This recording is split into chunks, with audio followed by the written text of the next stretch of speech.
anyway, today we are here. We're going to interview Karri Munben, and she has a farm, and we want to get the whole story from her because I suspect that some people might want to do this when they grow up, but it might seem really intimidating and very difficult to do. So it sounds like Karri and her husband Trevor did this pretty quickly and pretty much didn't realize the dream. So we'd like to start from the very beginning and find out how she did this, because she's doing a lot of really cool stuff, and actually stuff that I wanted to do when I grew up, but I only got halfway there. But I'm now going to have to live vicariously through Karri. I'm very happy to support her in her business with all this stuff. So tell me from the beginning, because you lived in Ottawa and you were working, and you said you had a degree in poli-sci? Yeah. Yeah, my background is in public policy and advocacy. We lived in the inside suburb in Alta Vista in Ottawa. All three of our kids were born and raised in Ottawa. We were originally from small town Southern Ontario, Trevor and I. So being out in the country, that part didn't seem weird to us, but to our city kids, it was a big jump. Mm-hmm. And we had sort of said maybe one day when they're all grown and flown, it'd be nice to get some land and maybe some sheep. And I realize now that when I said that, I didn't really know what I was talking about. Right. I'm an avid knitter. I've been knitting for decades. I love wool. I love working with natural fibers, but I had never, beyond chin scratches at a fiber festival, I'd never actually interacted with a sheep until the day they arrived. And a book doesn't help you very much. No. And in fact, the book, I did a lot of reading before we got our sheep because I wanted to be ready. And because, as you say, I don't have a background in agriculture or animals or any of that stuff. And when I finished reading Story's Guide to Raising Sheep, I was like, I don't know if I should do this. Because, of course, one of the things that it covers is all the things that can go wrong and how to deal with those things when they go wrong. And I'm like, whoa. And then, so that was that piece. Then, kind of out of the blue, we're not really sure yet how this happened. But almost 5 years ago, so 5 years ago on February 7th. Okay, in 2020? In 2020. Trevor, so pre-pandemic. Trevor went online and did a search for land in an area he had actually thought he wouldn't live as a unilingual anglophone. Within an hour, we were out here looking around, knowing that, you know, when a place is for sale, you're not supposed to just show up. Or we're like, we're in the country, maybe the rules are a little different. Then we saw a fresh egg sign. So we knocked on the front door and they opened the door and we said, hi, we'd like to buy some eggs and maybe your house. And we did. We were back here the next morning with our 3 kids who, and when I said I thought they'd be flown and grown, the youngest at that point was not quite 8.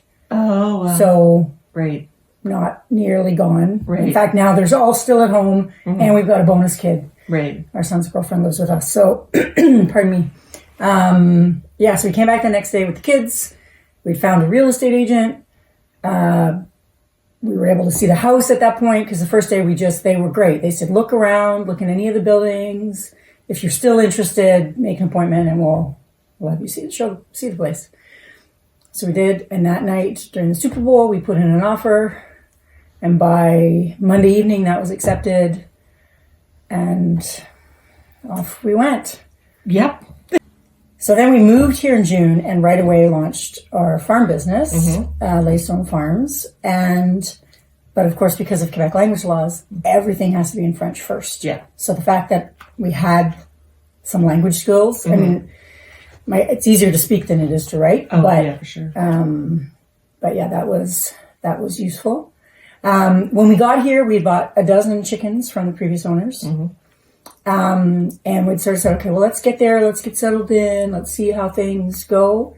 And then, in a year or so, we'll maybe get some sheep. So we moved in middle of June. By July, I'd found a little flock that was available, actually about 20 minutes from my hometown of Elora, Ontario. And we made arrangements and had them by September. So, and as I say, I'd never really interacted with sheep at all until they got here. And those first 5, so they were my Star Wars sheep. They were Leo, Ray, Rose, Soka, and Dune. they were amazing. Their first year, no health issues, just no issues. It was easy. It was a beautiful introduction to sheep farming. I did make a point, because I was still working full-time off farm at that point, but of starting to connect with other local sheep farmers. And I kind of said, what do you think I need to know? Because I didn't know enough to know what my questions were. Right. Yeah. And there are a couple, I'll give a shout out to Vicky Lauzon at Ferme Mouflon in Quillon, who raises Icelandic sheep, and her partner Dominique have been amazingly helpful. That's good. And then Shauna McKenna at Crooked Fence Farm and Fibre up in Clarendon is another one that I've got them on speed dial. And that's good. I often will call them before I call the vet. Yeah. Just in case it's something kind of quick and easy. I've been really fortunate. I've met other farmers sort of through the journey, but those two, pardon me, in particular have been... That's really good. Yeah, because one of the things, and this is kind of outside of the sheep and wool stuff, but kind of in the context of homesteading and farming and stuff, there's often this idea that we're going to become self-sufficient. And I think that was kind of part of it for us. Trevor loves to garden. Right. We loved raising our own food, like chickens and vegetables. And I guess that's kind of the extent of it. But preserving and doing all the kind of homesteady things. But we realized really quickly that self-sufficiency only happens in community. Absolutely. That, we work together with our neighbors. We learn from our friends. We help them where there's things that we know and they don't. And then we're also shoulder for one another, because things don't always go beautifully. Yeah. And it's great to be surrounded by people that get it. Yeah.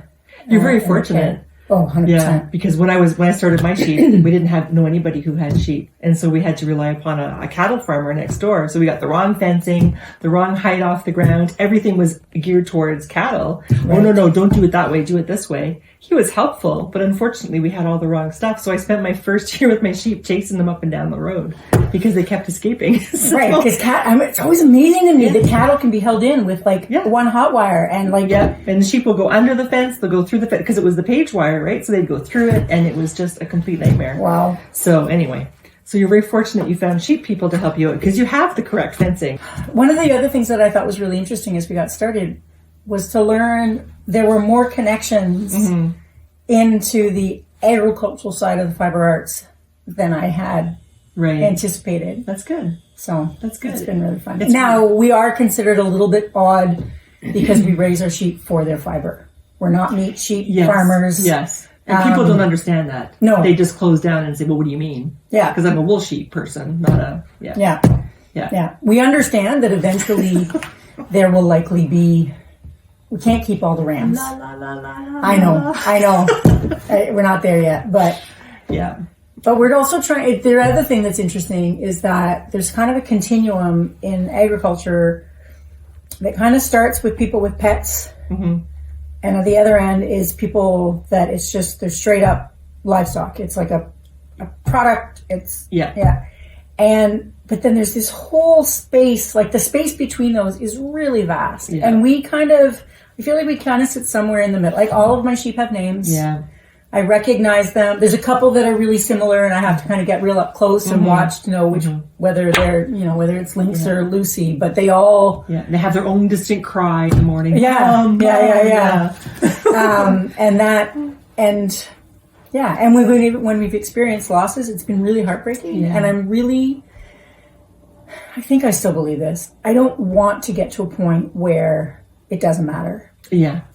Like if I get to a point where one of the sheep dies and it's no big deal, then I feel like I will have lost something. Because the other piece of that is when you, and I know we're not talking about sheep or knitting, but when you experience heartache, it actually makes the experience of joy that much. Yes, absolutely. More. So to just be fully in it is a big piece of it for us. One time I had a sheep die, and I was carrying the sheep in the wheelbarrow out to where we were going to bury it. and all my other sheep followed like in this procession behind me. It was so cool. It was just, they all followed, and I was pushing the wheelbarrow with the body, and they all followed him behind. I thought, like, I'm having goosebumps just telling you about it. It was the coolest experience. And I thought, oh, that's so nice. Yeah. They're all in mourning for this one sheep. Yeah. So it was really good. Yeah. Yeah. Anyway, let's get back to my other questions that I don't have. Sorry. That's okay. So I wanted to know your name, Leystone. I looked it up. It's a name from the World of Warcraft. So did one of your children? No, I didn't know that actually. So Leystone, so it's Ley is the ley part. And it refers to ley lines, which are energetic lines that cross the globe. Yes. So it refers to movement and flow. Okay. And it's a sort of a nod to the Ottawa River that's just down the hill from where we are here. And then stone references cornerstone, which is, of course, is permanence and all that, because we've got the Gatineau Hills just up behind us. So we put them together. So not the World of Warcraft. Okay. No. When you came here and you started 5 years ago, did you have plans besides raising sheep? Did you have a vision yet for the other things that they wanted to do, which are on this card, or was that kind of slowly piecemeal? And by the way you started with thinking, I'm just going to get chickens, and the next thing you know, you're knee deep in sheep. That's really common, like that way. Well, and it's interesting because when I look at what we've done in not yet 5 years, it's incredible. It's kind of mind blowing, and yet we're both. Like, we just want to get on with it. Yeah. And I think that's kind of what we got excited and the opportunities there, and we're like, okay, let's do it. So we didn't have a complete, because when we found this place, we weren't even planning on moving. Right. Yeah. Or let alone starting a farm, starting business, any of that stuff. So yeah, it kind of grew a little bit organically, and it was one of the things that, because there was a chunk of time, kind of early pandemic, between when we bought the farm and when we were able to be here, and actually a period in that time too where the bridges were closed between Quebec and Ontario, so we couldn't even come over and visit or look at it or anything. So we spent a lot of time talking about what we wanted our life to be, not so much about the business, but what we wanted our life to be and what was important to us. And we talked about the beauty of the landscape and the beauty of the place. We talked about environmental and ecological things. For the last decade, I'd been working in climate policy, so looking at ways to reduce greenhouse gas emissions and all that was really important. So starting to think about how do we apply that in an agricultural context.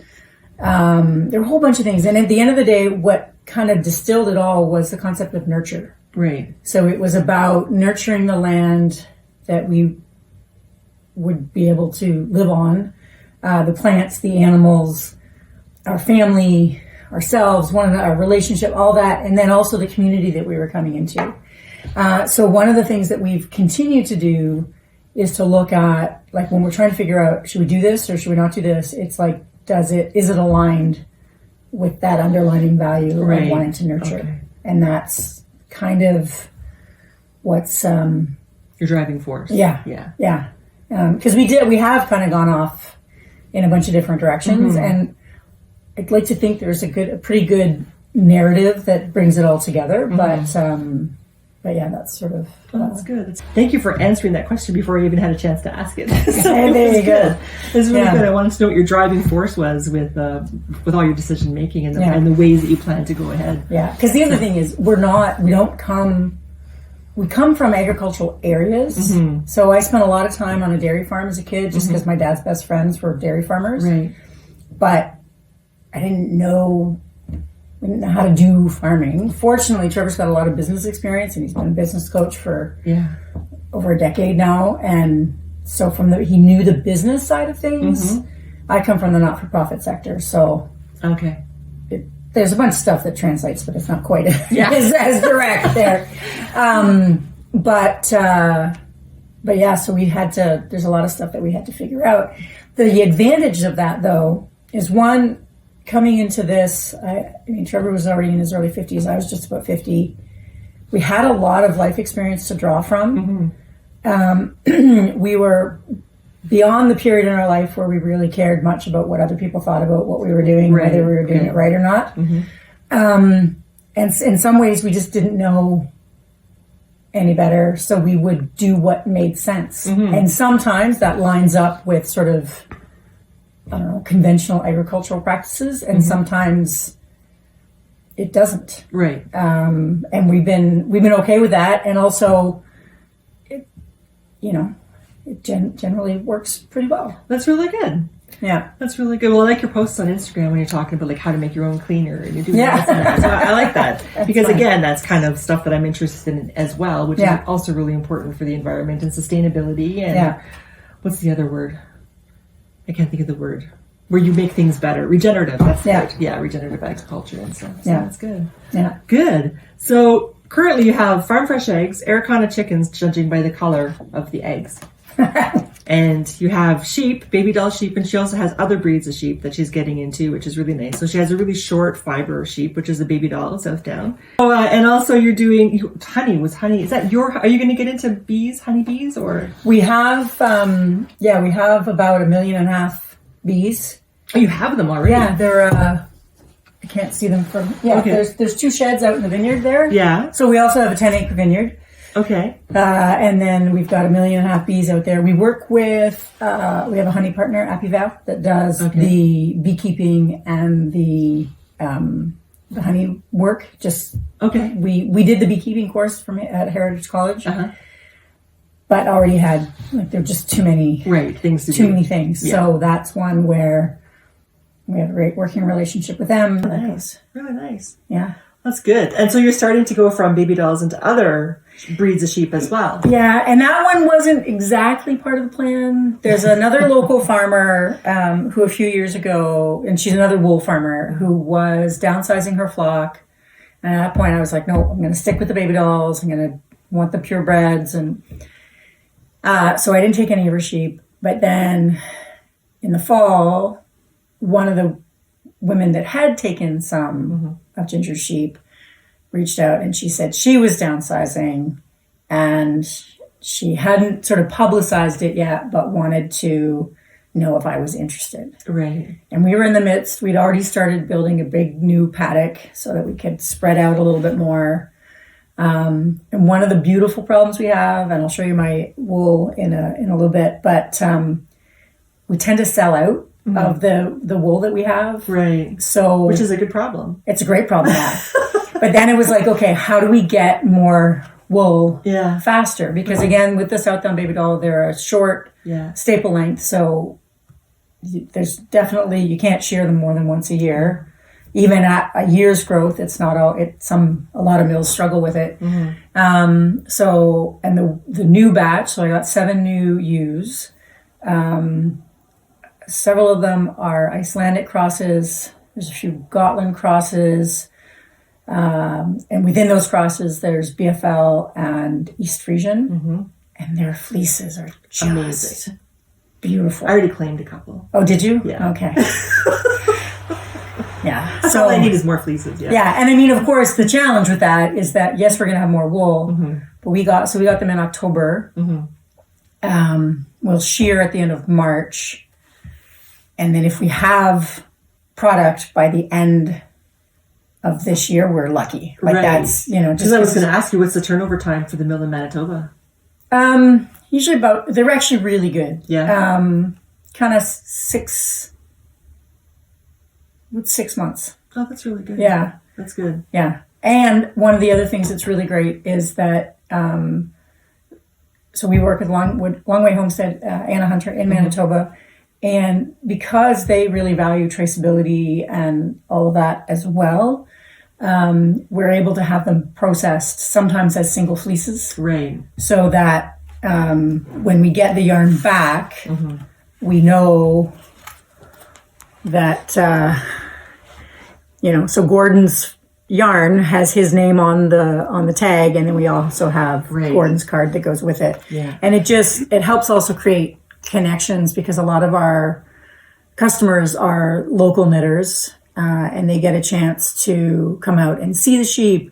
we have a big public shearing event. So the day that our shearer is here, we invite people to come out. We set up our big skirting tables, and folks actually have the opportunity to pre-order yarn or roving from the sheep of their choice. Right. And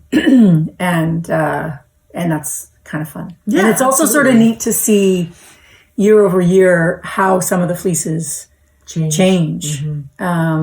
Especially with the darker ones, that their first shearing, they'll be like a dark chocolate brown.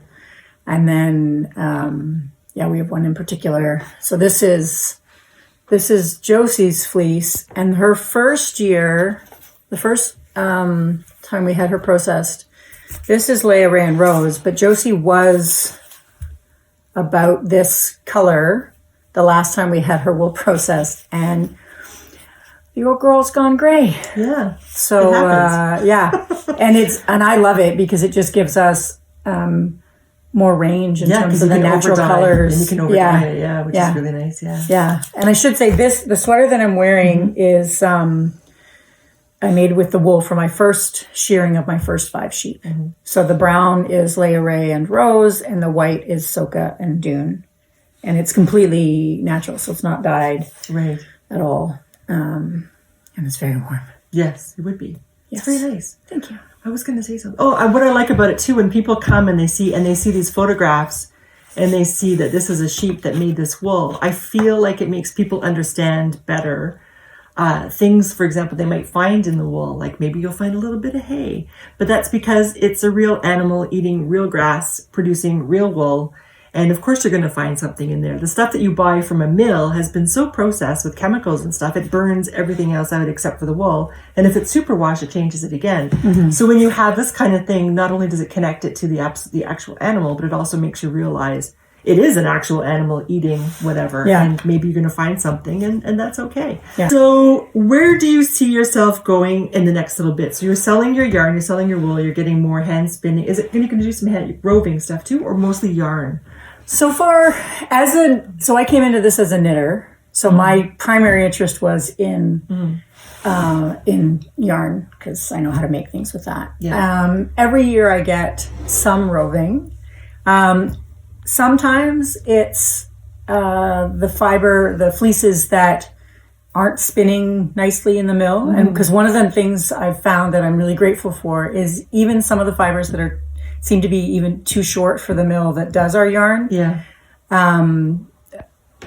Word is that they spin up really well on a wheel or on a spindle. That's been really exciting. This was a yarn reject, apparently, this batch, right? And I had to order some more because I love spinning it on my spindle, and this is going to be my spindle project. So that's Elvis. That's Elvis? He's a almost 5-year-old wether. Wow. So my spindle has a wow in it. It doesn't spin straight anymore. Anyway, so it is beautiful to spin, and it's woolen spun because the fiber is so short. But you're lucky because the other fleeces you have are going to be longer, like staple length. So then you have more options for your mills. Processing. So that would be really, really good. Yeah, because one of the things I would like to do is get. There aren't any local mills in this part of Quebec. There's one way over the other side of Quebec City. There are a number sort of in around southern Ontario, again, in Little Laura, where I grew up. And I'm hoping that with my new fleeces, I'll be able to sort of spread it out a little bit. Because that also takes a little bit of pressure off in terms of return times and that kind of thing. But also know of a couple people locally that are interested in perhaps starting a mini mill. And of course, we'll figure out how best we can support them if that becomes a reality. Because would you ever start a mini mill? I don't think so. Okay. We've talked about it, and I wondered if that might be a thing, but no. And of course, one of the big things in wool processing is actually the scouring, the washing of the wool to get it ready for spinning is a huge. You have to have a good water source. Backlog, and and we're on a well, and it doesn't. Yes, I don't think so. Yeah, I get it. I looked at it once too, and I thought, we have a surface well. It's not going to work, like right off the bat with that, let alone the initial cost, and how long you can live to pay it back. So that's totally understandable. Yeah. So what else do you want to show us with your wool, with your sustainability and your regenerative agriculture and all that wonderful I know where stuff? you're headed. I am going to pull out this basket. So this is my most recent batch back, except for this one. This is a combination of holly and daisy. Oh, I know I brought, oh, here they are. So holly is a brown yew and daisy is a white yew. And because at first I only had the very dark and the white, I sent their fleeces off together, and this is the last little bit I have of their wool processed together. So that was how I got my first gray, and then of course I said that now, and I don't have Josie's card yet, but this is her, and oh, I did a beautiful job. It's nice and fine, and I have so many ideas, but it's available for sale because we're a business. That's the hard thing, right? Yeah. You gotta keep it all. Yeah. And then we also have, this is Lily. So our very first lamb, the surprise lamb that was born almost 2 years ago. This is her yarn from her first shearing. And then this is more, well, actually this is the same stuff Robin had. This is roving from Mr. Elvis. So it's really nice to spin.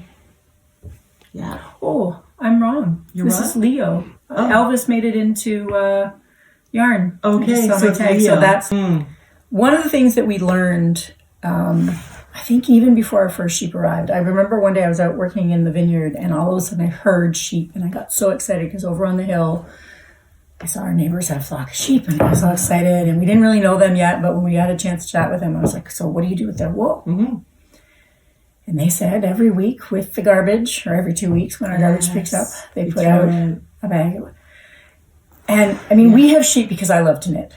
So the idea that people would raise sheep and throw the wool away is it's just, So then we looked into it and found that there are about 15,000 sheep between Eastern Ontario and Western Quebec, and we're right on the border. Like you can almost see the river from here.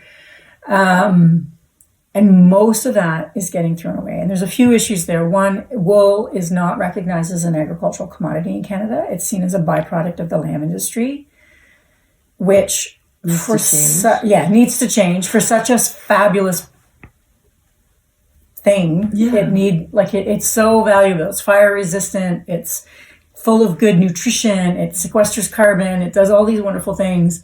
And a lot of it's just getting thrown away. So when we learned that, that kind of sort of stuck with me. And then I learned about wool pellet technology that takes raw wool. I didn't bring any of the raw wool down, but sort of the stuff that's straight off the sheep's back. The poopy bits, I call it. Yeah, but it's the short bits, it's the poopy bits, and again, because scouring is such an issue, the fact that we can use unwashed wool for the pellets is really good. But these pellets are amazing in the garden. They hold 20 times their weight in water. They repel bugs and slugs. It's a slow release nitrogen fertilizer, and it helps with aeration in the soil. So either when you've got a lot of rain or not enough, if it's pouring, it'll kind of absorb it all and then release it as the plant needs it. And then that leaves space around the roots for oxygen and such. So we made the decision to invest in the pellet mill so that we could start pelletizing. We're not that far from Carleton Place and the Canadian Cooperative Wool Growers, but a lot of farmers find it's not even worth the drive for the return they get on their wool. It used to be in the 80s, it was 25 cents a pound. It's less than that now. It's less than that now? Yeah. Wow. Yeah. And I can't remember Trevor would know exactly what the numbers are. But so we had sort of said, if we come and pick it up from you, could we take it?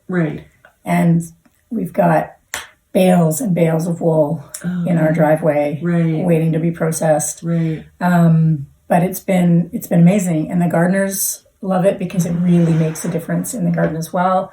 And for us, it's about taking something that would be waste and transforming it so that it's a valuable product. Yeah, excellent. The other key things that we do in terms of regeneration are, I mentioned we have a vineyard which was not part of the grand vision, but it was here. Oh, it was here already? It was, it was here when we got here. We're like, okay, what are we going to do with the vineyard? And we do two things. We we have a rent-a-row program where people can have their own row of the vineyard where they, from the beginning of May through to harvest, we teach them what needs to be done to look after the vineyard. We mow the lawn and that kind of stuff, but and then at the end of the season, they get the grapes to make wine or jam or jelly or juice or whatever.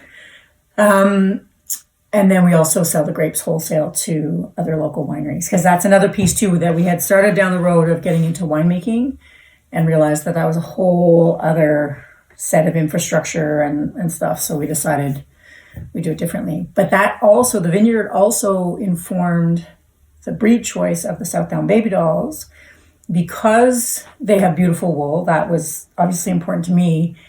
But because they're so small and they tend to eat with their heads down, some sheep breeds are more goat-like, I guess, in that they'll reach and climb and all the things. But the South Downs don't do that generally. If there's something really enticing, a couple of them I've seen go up on their hind legs, but that's really rare.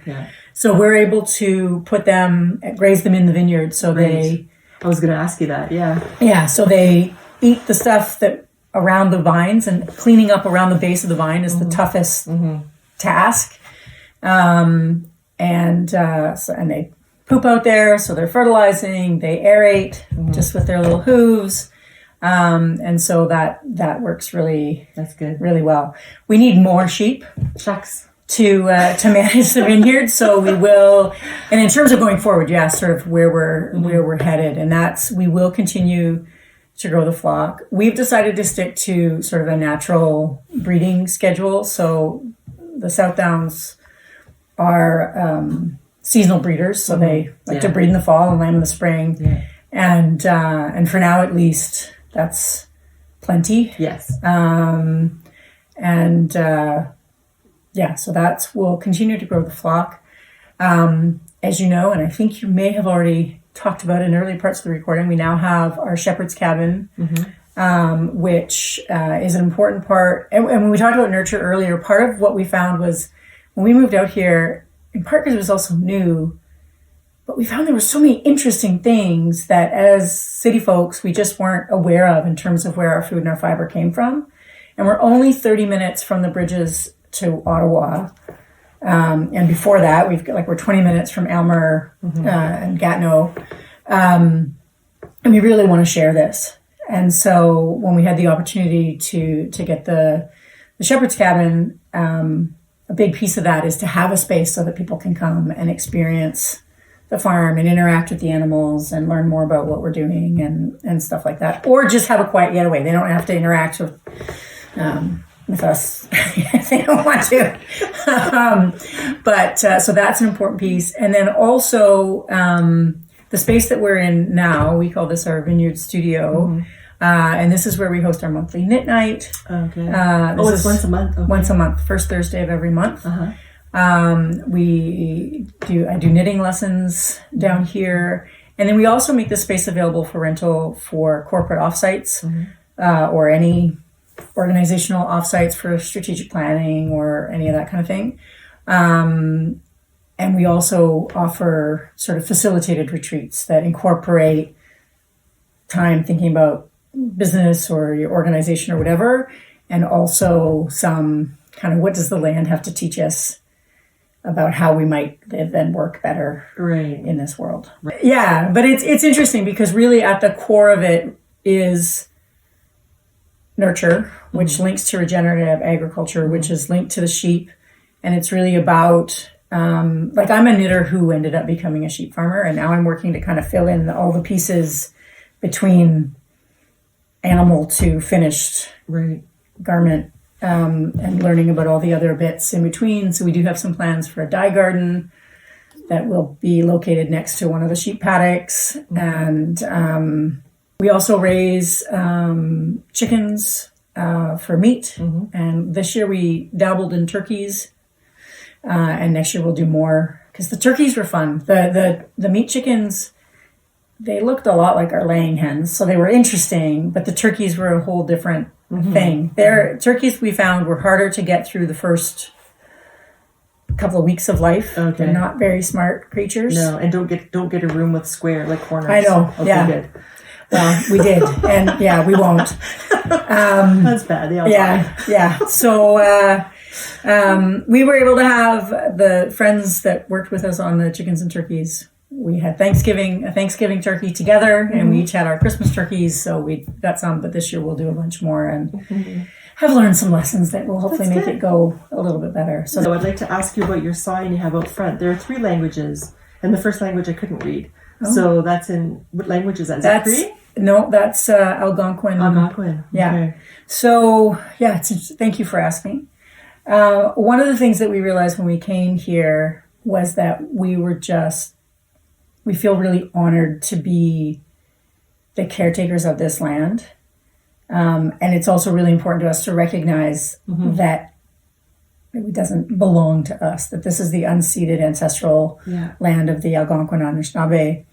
And so one of the signs we have right at our front gate is our land acknowledgement that effectively says that we're here to look after this land, but it is not ours.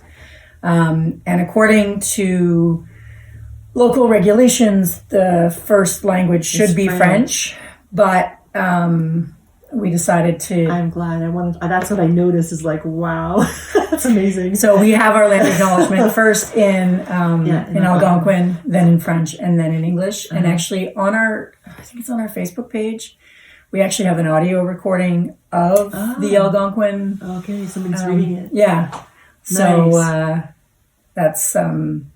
I can find that and share a link with you guys. That'd be great. Yeah, I think that's amazing. I love that. I read that. I noted that when we first got there and I read the sign. I was like, wow, this is fantastic. Yeah. Well, it's important. And I think so much of what we've learned in terms of regenerative or sustainable or climate beneficial agriculture comes from recognizing the interconnectedness of everything.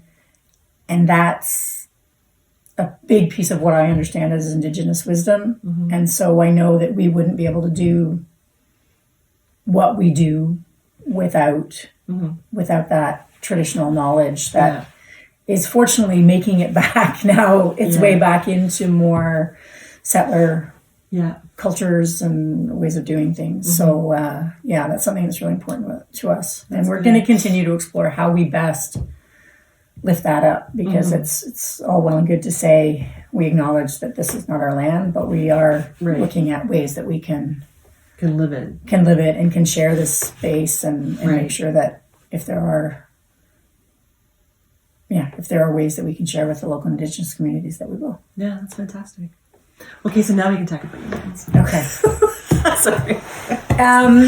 So a couple of years ago, Anna Hunter from Long Way Homestead wrote a fabulous book called Sheep, Shepherd, and Land, where she tells the stories of sheep and the farmers that raise them. She traveled across the country with her friend and neighbor, Christelle Lampier. And her second book has gone to the publisher. So she's got another one. Yeah. Real cost of wool. No, it's a different. It's based on the lecture that she's doing. It's going to be good. Oh, that's going to be. It's going to be really good. Going to be it's pretty expensive wool. Well, you've got to factor in. I know all the things. Anyway, I know. As an accompaniment to Sheep, Shepherd, and Land, Anna put together a collection of knitting patterns, and it was an ebook that she called From Sheep to Hand.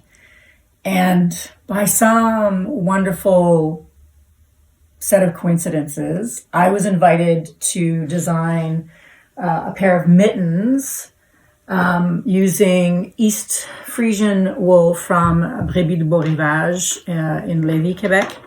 So I'm going to show you this one first, because this is actually with the East Frisian. But these are called Moonrise Mittens. And this one doesn't yet have a thumb. And I broke a chowgu. I didn't know you could do that. Oh, wow. But I think I've used it quite a lot. I've got another pair here that is the white is East Frisian, and the blue is mountain mohair from Green Mountain Spinnery, which is another yarn that I love. So that pattern was part of From Sheep to Hand, and Since I now have copyright access to it, I have made the pattern available individually and have worked with Audrey at Prairie du Beau Rivage to create mitten kits, which I've also included in the Knitter's Retreat package for our Shepherd's Cabin farm stay. Yeah. Excellent. Like maybe adding another or two, like one or more cabins, or you're just thinking just the one for now? Just one for now. We have to get the first one off first. Yeah. But that's an interesting idea, because one of the things we noticed right away is not so much when we advertised sort of the farm stay generally, but when we put together the Knitter's Retreat package. Of course, knitters come in groups. Yes. So we have had some inquiries from larger groups. So what we might do in the short term is we have a couple of neighbors that one has an Airbnb, one has another farm stay, and sort of coordinate with them to put together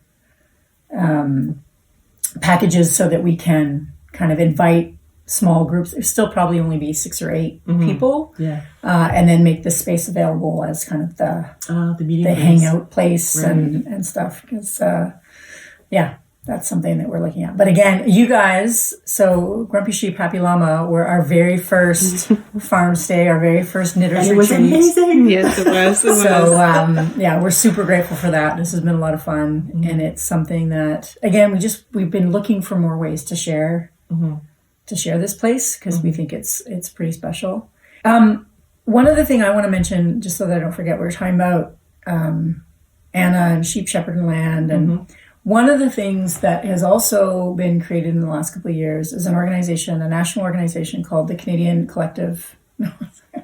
Canadian Wool Collective. I can't believe I'm on the board of directors, but I've forgotten what it's called.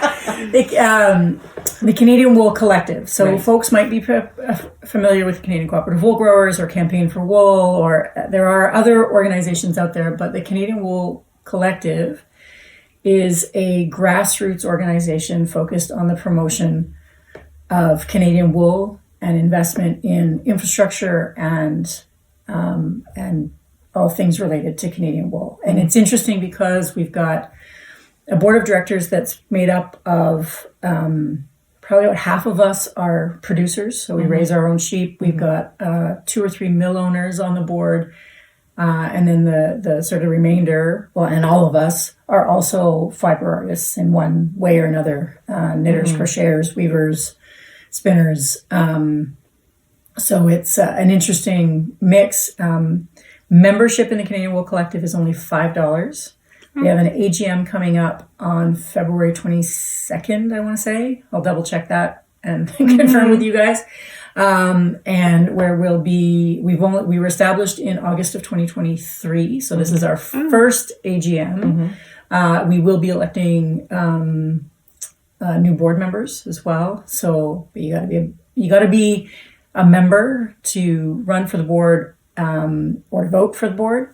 And I think for folks that are interested in looking at natural fibers and in particular wool in Canada, it's a really interesting organization. We've launched 2 certification programs. The first is 100% grown and milled in Canada. So 100% Canadian wool grown and milled. We've just in January launched the second certification, which is 100% Canadian wool grown in Canada, but milled elsewhere. And this is in recognition of the limited infrastructure. And because so much of our population is right along the border, we know that some producers will work with American mills to have their wool processed. But the idea is that as a certified producer, folks get kind of a little logo that they can put on their products.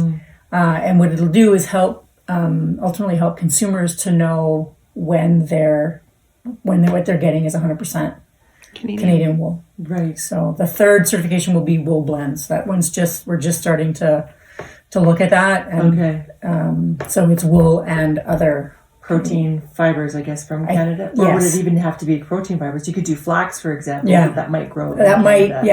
Okay. So that one, we know we need to blend because Okay. we've got lots of Canadian wool producers that do wool and alpaca or wool and mohair and, you know, different things like that. So, but that's been a really exciting initiative. Yeah, for sure.